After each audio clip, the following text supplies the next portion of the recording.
All right, so today we are talking about stocking a healthy pantry.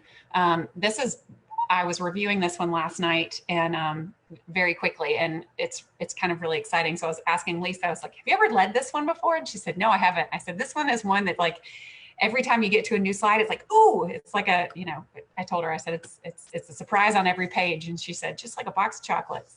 Like a box of chocolates. That's right. All right, so here's what we're going to talk about: the planning, the shopping, the insider supermarket tips. We have been covering my plate on pretty much every PowerPoint that we go through, and then some recipe ideas. So I think it's kind of cool, Lori, this topic, especially during this time when, many of us are trying to avoid the grocery store or trying to get a little bit more creative. I think that this is very timely because so many folks are, using what's in their cabinets. And so it's almost like restocking after having gone through what we did through, the beginning of quarantine. Absolutely. We actually have completely changed our entire process for grocery shopping over this time period. And so I now have a whiteboard on my refrigerator that's magnetic that sticks up there so that everybody can write when they run out of something or getting ready to run out of something, because we just have to plan a lot more ahead, because whether I'm doing a pickup order from a grocery store or I'm going in myself, we're definitely trying to get in and get out quickly. And so it's really important for this first one, this planning.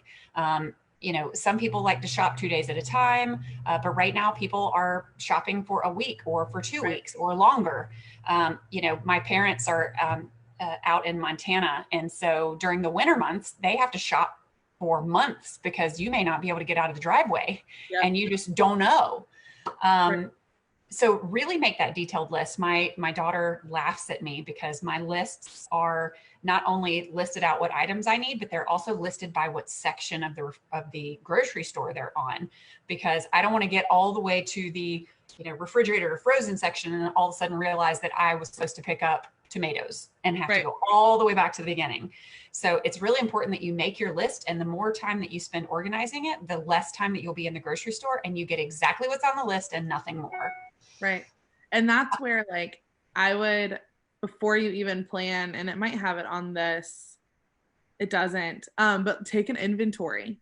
I know inventory for me recently has been a lot easier, and I have noticed that I have a couple of cans of pumpkin, and I don't know why or how, but I think it was just on sale in the fall, and that's what I don't even really like pumpkin. But I've been trying to okay, what am I going to make with pumpkin to use this up? But it might be the same. I also have 5 boxes of spaghetti noodles that I'm more likely to use just different shaped pasta, I guess, before spaghetti. So just knowing what is in your cabinet, kind of planning your meals around that, and then being able to see okay, what should be on the plan. Yes. And to Lisa's point, the majority of it should be your staple stuff. It's not the seasonal pumpkin, which that is hilarious, by the way, because I just found a can in my pantry the other day, which now my dogs are eating. It's part of their dinner right now, because it's really great for dog coats. But here's another great tip: try new recipes. So if you're spending more time at home and you're not venturing out to the restaurants as often, it's a great time to try new things, try different cuts of meat, try new vegetables, try new recipes. There's definitely lots of simple stuff that's out there. I've been kind of playing my own private game of Chopped. I feel like every time I cook, because it's what's in the pantry, what's in the fridge, what's in the freezer, and what can I make? So whether I'm using Pinterest and putting some ingredients in and looking for a recipe, or but that's been really cool. And I do try to do that sometimes ahead of time so that I can get those unique recipe or unique ingredients that I may not stock all the time, but need to add for the next trip. But I will tell you this one right now: don't overwhelm yourself on new stuff, because then I overbuy all of these unique items and they end up going bad because I wasn't going to use them in enough things. So it's kind of like if I'm all of a sudden going to sample some new Tex-Mex recipes, I kind of just do new Tex-Mex recipes for that week, because then the chipotle peppers that I'm going to buy, I might be able to use them in multiple things, as compared to open them up, pull one pepper out, and being done. So that's a really good point. Yeah. Don't be like, oh, I'm going to do this Asian dish and then Tex-Mex, and we're going to try some Moroccan over here, because you may not use all of those things up, and you really want to be able to run out of the ingredients. Yeah, no, that's a great point. And if you do choose to like buy the Chipotle peppers, go ahead and stick it in Pinterest of like, okay, what else can this go in? What can I figure out? What soup, what anything, spice mix can I include this in? Because you do end up with some random stuff in your cabinet that goes bad. It does. And it's been really fun for my family too, because all of a sudden they come down for dinner and it's, ooh, what is it tonight? What are we trying? And some of them they love and some of them they hate, and we scratch that one off and we won't do that one again. But we always have that game plan. What are you going to do? What is your plan for the week? Stock up on storage containers. I will tell you, those are things. Don't go out and buy like a million all at once. But if you invest in some really good storage containers that are clear, that you can see through, but are very airtight, it will help your ingredients last longer. To Lisa's point, she's got lots of boxes of pasta around, and I might have lots of oats or flours or grains that if once you open the package, they're going to go bad faster. So if you can put them in an airtight container, that's definitely going to help them go longer. Also, if you are someone who has rodents that potentially in your house, I know that we had a mice issue a couple of years ago that kind of snuck up out of nowhere, and we had to remove 90% of what was in our pantry because it had been bitten into, and we didn't even know for the longest time because they were biting on the back sides of things. So once we discovered it and went through and checked everything, then everything had to be thrown out. That's such a bummer. It is. It is. It was such a waste, and I am such a anti-wasteful person. So it was a really like, oh, in my heart. Yeah. And sometimes, like, I know some stuff can be put in the freezer, that there's other ways to preserve things. So if you have a bunch of whatever it is, just Google the best way to store it. There's a ton of tips and tricks on, I keep brown sugar in the freezer, which I had never done until a friend told me recently. But just, I don't use brown sugar that often, but it's nice to have it when you need it. Yes, because it's something I use a lot more in the fall and around the holiday season. And so you're right. When I get this giant bag, I might use a cup or two of it. So that is a good tip. I've never done mine, put mine in the freezer. I'll have to look into that. And I know not everybody is a big fan of leftovers, but I'm a huge fan of leftovers. If you are looking into getting into this meal prep game, this is one of the great ways to do it. You're going to be cooking a meal anyway. Instead of cooking for a family of 4, maybe you double the recipe, and now all of a sudden it's going to, get you through 4 lunches. I know I cooked a meal last night and I made for a serving of 6 because I knew that my husband's schedule and I were going to be off. And so that way he had something quick and easy that he was going to be able to eat for lunch today. And so that just made, it was a lot more convenient than us trying to prepare. And so that way the effort that you're going through and making every meal, it's going to carry you longer.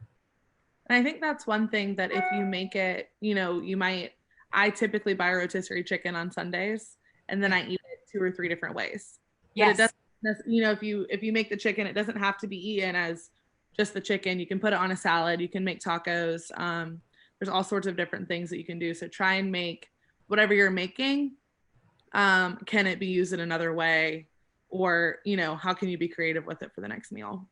Yeah, that's a great tip. Whether I'm baking chicken and using it in different things, or to your point, deboning a rotisserie chicken for multiple uses.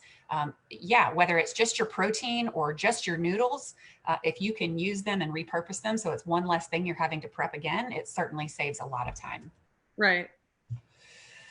All right, so the shopping part. So if any of you, I'm sure you all have your neighborhood grocery stores. I've got 2 or 3 that are my favorites. But have you ever gone to that store and maybe you're out and about and further away from home and you thought, I'll run by that store, but here's a different one. And you go in and sometimes they're exactly laid out the same and sometimes they're not. And then I end up running circles trying to figure it out.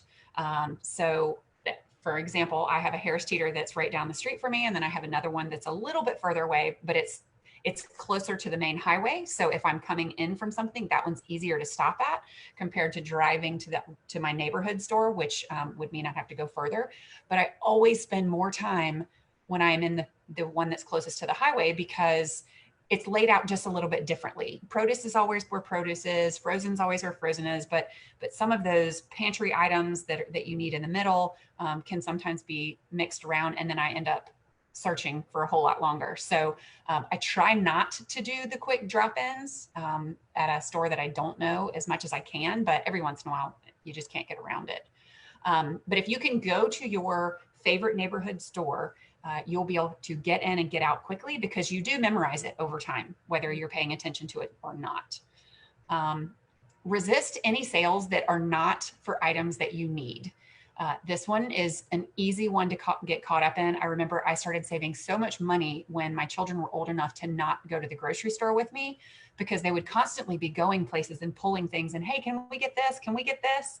And I would pass something and all of a sudden, one of a favorite family item is on sale. And it was really hard to resist. Oh my gosh, but I can get 2 for the price of 1 right now. But yes, but if I have 6 in the pantry at home, it may go bad before I even need to get to it. So whether you're working on a budget or you're trying to keep unhealthy foods out of your home, really try to resist those sales if it's not something that you're looking for.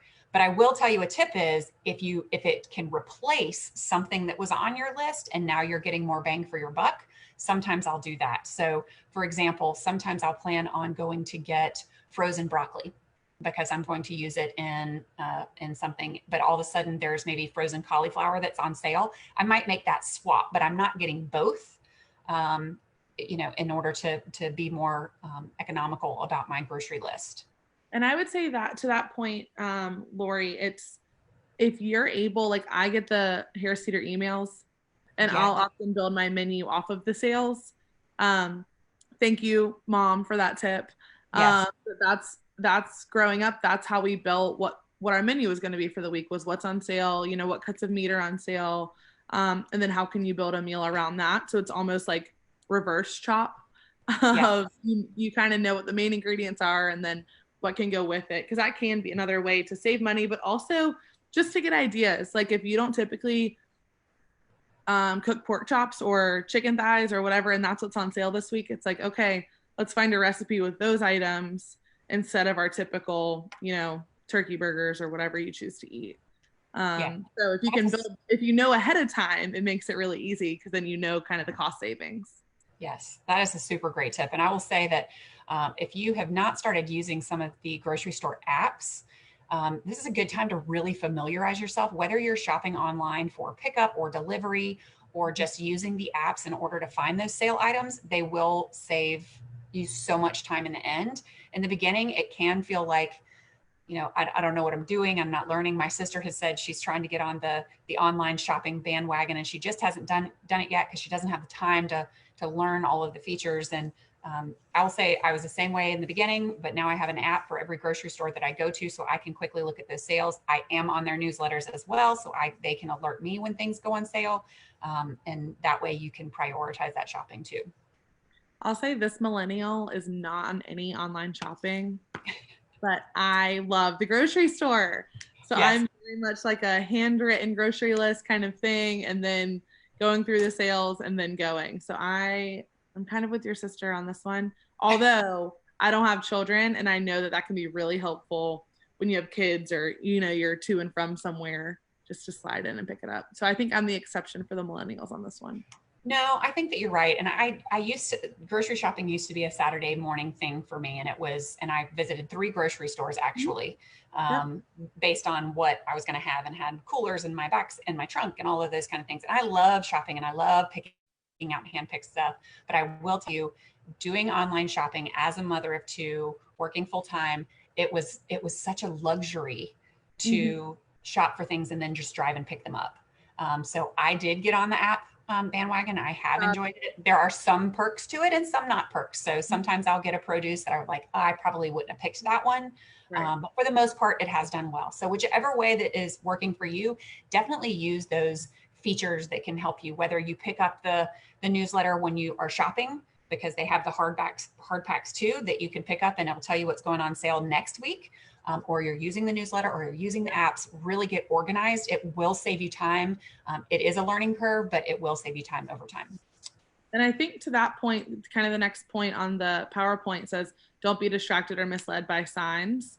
I think the online shopping, from not from my experience, but from other people's experience, is it keeps them from, you know, throwing an extra pack of gum in or throwing an extra bag of chips or whatever. Yes. But it really does keep you on task because you're just going to pick it up. And so you can, you know, you add things to your cart. I know a lot of folks that edit their cart before they check out of like, oh, I didn't mean to throw in 2 of these. I meant to do 1, or I needed 3. But it does kind of help you from getting distracted.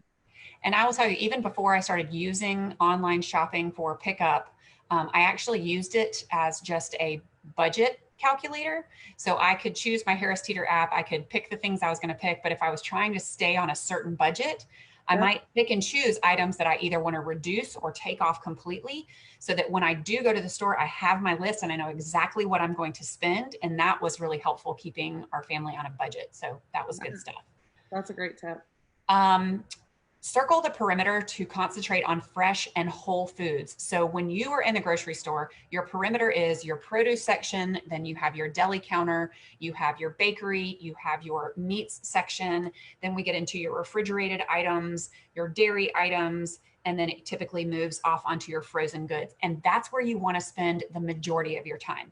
So I actually shop in reverse. I typically hit the aisles first, and get those pantry items that I need. And then I circle the perimeter just so that my cold foods stay cold longer, as compared to getting my frozen stuff and then going through the aisles. But that's just the way that I shop.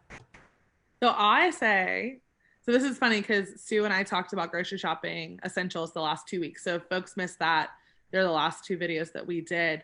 But I do it opposite, that I go fresh and outside first so that I don't spend a lot of time on the inside, because I know for me that I get really distracted and really excited about the things that are like the pantry essential items. And so I know that if something's going to melt, then I better hurry up.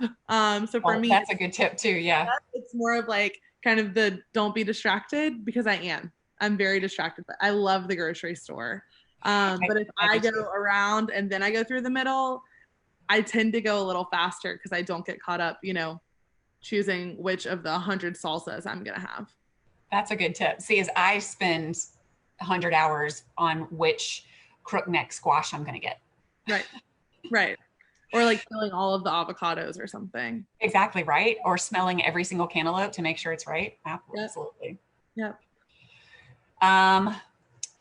So shopping, visit your interior aisles only for items that are on your list and consider your choices carefully. So like Lisa was just mentioning, she knew that she wanted to get salsa on her list, but there's so many options that are out there now. So we're really picking it up and reading the food labels and making sure there's not a lot of added sugars and preservatives that are into things. That definitely is going to make a difference. But we want to keep this list small. But then you do have so many choices that are out there. So learning to read that food label is going to be critical. We have covered food labels, and I'm sure that we will cover them in depthly even more down the line, but making sure that you stick to it. And if you've got a favorite brand, it's easier to just grab and pick that. I will tell you, I am a huge advocate for the generics. There are so many things that you can buy that your store has developed a generic brand that is so similar to the highly marketed version, that if you're comparing ingredients, they're almost identical. So sometimes that will work and sometimes it won't. Sometimes you try to fool your family and they say, yeah, I know, I don't like this one at all. Don't do that again. But I do try. And because a lot of times they are much more cost effective. Absolutely. And then the list below is a list of heart healthy foods. And so again, just making sure you're getting in your whole grains, getting in those healthy fats through canned fish or heart healthy oils, nuts. That's just kind of a list to keep in mind. As Lori mentioned, on the food label, you do want to look for added sugar. So we try to keep sugar out of the first 3 ingredients. It's kind of a good rule because ingredients do go by the amount of ingredient used in the container. And so if sugar is number 1, then there is more sugar in that than any other ingredient. So that's kind of a helpful tip when you're looking at ingredients, because I know that list can sometimes get intimidating.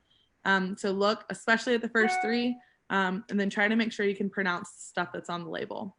because if you can't pronounce it, you likely don't know what it is.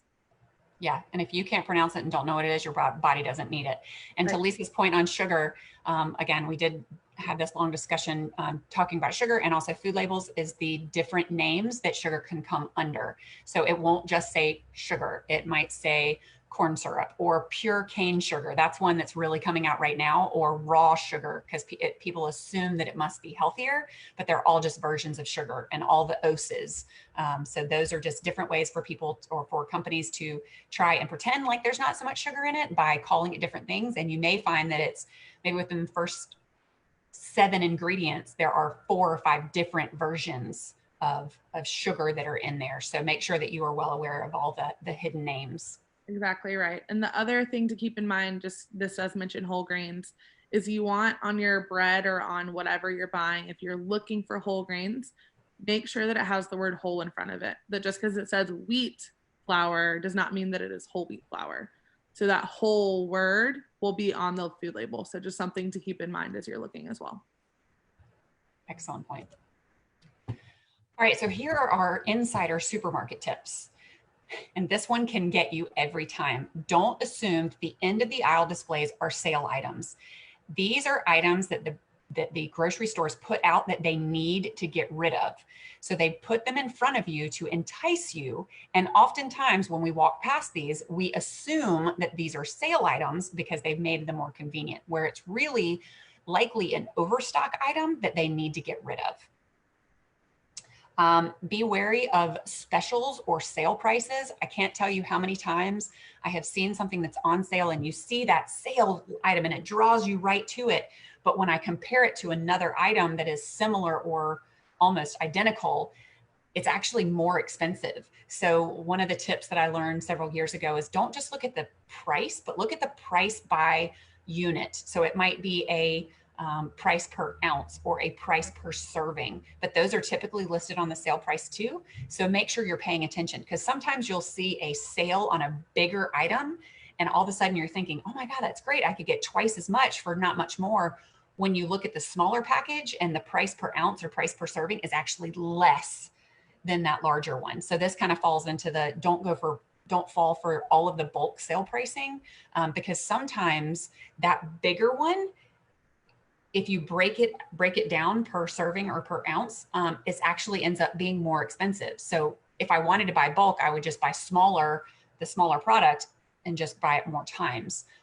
So be wary of those, because they have definitely caught me on that a couple of times. And it's misleading. And this is something that if you are homeschooling or doing any sort of math lessons from home, this is a really interesting way to make math true to life. I learned fractions and percentages and all of that in the grocery store. My mom was an elementary school teacher, so she had a knack for it.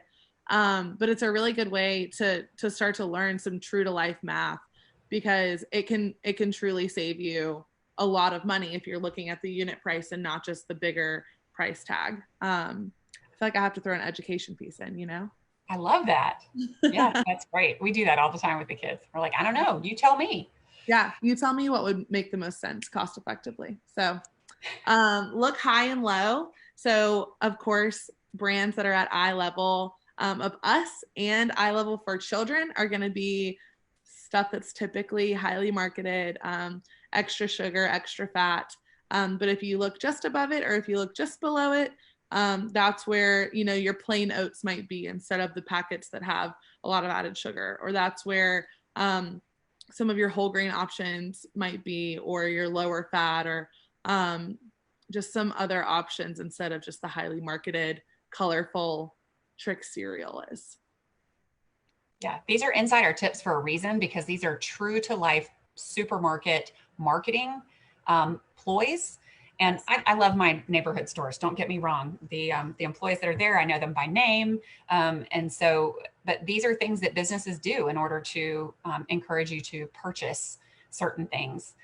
We did talk about unit prices. So again, on that, on the price tag that is listed on the shelf, make sure that you are looking for the unit prices, because two things that look very similar and their price is very close might only be 2 cents off. But when you look at the unit price per one may be very much more valuable than the other.